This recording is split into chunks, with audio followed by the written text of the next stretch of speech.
நேத்திக்கு நீங்கள் வந்து ஒரு பல்க் ஆர்டர்ஸோட பார்ட் 1 பார்த்துருப்பீங்க. நான் மொத்தம் பார்ட் 3 போடுறேன் அப்படின்னு சொல்லியிருந்தேன்.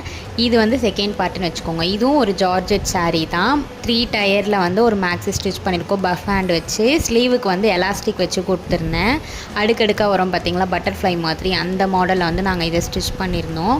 இவங்க எல்லாமே மேக்ஸிமம் எனக்கு வந்து ஜார்ஜெட் சாரீ தான் கொடுத்தாங்க. இது நார்மலாக தான் வந்து ப்ளீட்டட் தான் ஸ்டிச் பண்ணியிருந்தோம். பிகாஸ் இது வந்து கீழே வந்து பார்டர் இருக்குது இல்லையா, அதனால். அதுக்கப்புறம் இந்த மாதிரி ஆர்கேன்சா சாரீ, இந்த பழைய ஆர்கேன்சா சாரீலாம் யார்கிட்டையாச்சும் தான் இருக்கும். அதில் ஒரு சாரீ வந்து இவங்க சிஸ்டரும் வச்சுருந்தாங்க. அவங்களதும் நான் காட்டுறேன். இது வந்து பல்லு போர்ஷன் எடுத்து அப்படியே மேல் போர்ஷன் வச்சுட்டு கீழே ஸ்கர்ட்டு போர்ஷனுக்கு வச்சதுலேயே ஸ்லீவுக்கு வச்சு ஸ்டிச் பண்ணிட்டோம், காலர் வச்சு. இது அடுத்த சாரீ டு லெஹெங்கா தான். இதுக்கு வந்து செம்மையான ராணி பிங்க்கில் தாவணி எடுத்து மேட்ச் பண்ணி கொடுத்துருந்தேன். ரொம்ப ரொம்ப சூப்பராக இருந்தது. Normal back hook princess cut blouse தான் ஸ்டிச் பண்ணியிருந்தோம். மினிமலாக ஸ்லீவுக்கு மட்டும் பஃப் வச்சுட்டு மேலே கட் பண்ண சின்ன பார்டரை எடுத்து அப்படியே தாவணிக்கு வந்து பார்டராக வச்சுட்டோம். உங்களுக்கும் இதே போல் ட்ரெஸ்ஸஸ்லாம் ஸ்டிச் பண்ணணும் அப்படின்னா சித்ராஸ்பட்டிக்கு டிஎம் பண்ணுங்கள். தேங்க்யூ.